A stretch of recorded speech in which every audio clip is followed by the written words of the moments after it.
इतना सत्यानाश इंटरनेट का क्यों मार दिया गया है इस मुल्क को? जिसका जो दिल कर रहा है डेफेमेशन भी करता है। पब्लिक ऑफिस होल्डर्स तो ऐसे हैं जैसे पब्लिक प्रॉपर्टी हैं। यहाँ वॉइस नोट नहीं खुलते, तस्वीरें नहीं खुलती। ये कौन सी फायरवॉल आप लगा रहे हैं जो लगते नहीं लग रही अब तक आपके पास?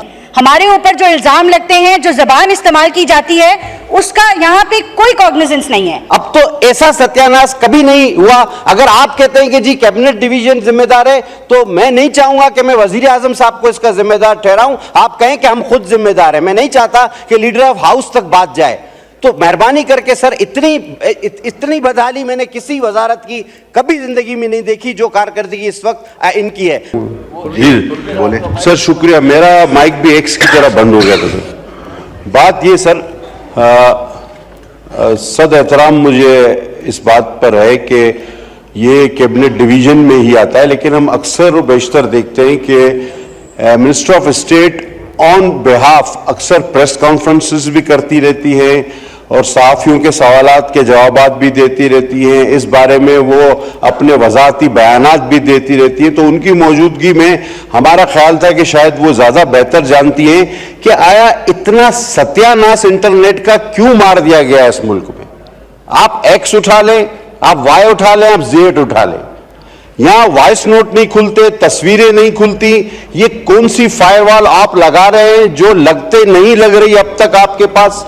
खुदा के वास्ते, जिन लोगों के कारोबार इससे मुंसलिक हैं उनको अरबों का नुकसान हो रहा है, स्टूडेंट्स की पढ़ाई मुतासिर हो रही है, लोगों के मैसेजेस किसी हद तक आपको जो करना है करें, लेकिन कर चुके हैं।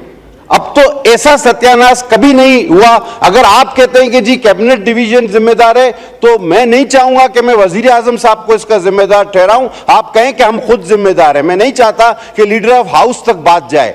तो मेहरबानी करके सर, इतनी बदहाली मैंने किसी वजारत की कभी जिंदगी में नहीं देखी जो कारकर्दगी इस वक्त इनकी है। मेरा क्वेश्चन ये कि ये फुल स्पीड से इंटरनेट चलना कब शुरू होगा? खुदा के वास्ते इसका जवाब दें। और हम सब वेल वर्स्ड हैं कि एज अ मिनिस्ट्री वे पॉलिसी मेकर्स, रेगुलेटर जो है वो रेगुलेटरी अपनी ड्यूटीज निभाता है। ये जो पर्टिकुलर केस है is a directive of ministry of interior to PTA, और ये जो भी अब उनके कंसर्न्स उन्होंने उसके अंदर रेज किए हैं, उसके बिहाफ पे PTA ने एक्स को बैन किया है। सर मैं थोड़ी सी, अगर आप मुझे वजाहत की इजाज़त दें, तो मिनिस्ट्री ऑफ IT, पहली बात तो ये है कि इसके अंदर टू बी ऑनेस्ट डायरेक्टली उसका रोल नहीं होता। और जहाँ तक एक्स की बात है सर, ये बार बार बात की जाती है कि शायद किसी ये आज़ादी राय को की वजह से जो है वो एक्स ब्लॉक्ड है। मैं सिर्फ इतनी वजाहत करना चाहूँगी कि पाकिस्तान के अंदर जो सबसे ज़्यादा अवामी लेवल के ऊपर जो प्लेटफॉर्म्स इस्तेमाल होते हैं वो या टिकटॉक है या फेसबुक है। एक्स की यूजेज 2% से भी कम लोग करते हैं पाकिस्तान के अंदर। और अगर तो इसको बंद करने का मकसद आज़ादी राय के ऊपर अटैक करना होता तो आज एक्स ना बंद होता, शायद टिकटॉक और फेसबुक बंद होते। इस मुल्क में जितनी आज़ादी राय है, मेरा नहीं ख्याल किसी मुल्क में है। जिसका जो दिल कर रहा है डेफेमेशन भी करता है। पब्लिक ऑफिस होल्डर्स तो ऐसे हैं जैसे पब्लिक प्रॉपर्टी हैं। हमारे ऊपर जो इल्ज़ाम लगते हैं, जो जबान इस्तेमाल की जाती है, उसका यहाँ पे कोई कॉग्निजेंस नहीं है। फ्रीडम ऑफ एक्सप्रेशन और फ्रीडम ऑफ स्पीच की इस मुल्क के अंदर सर इंतहा है आज। अगर हमारा मकसद फ्रीडम ऑफ एक्सप्रेशन को अटैक करना होता तो आज एक्स बंद ना होता, आज टिकटॉक बंद होता, आज फेसबुक बंद होता।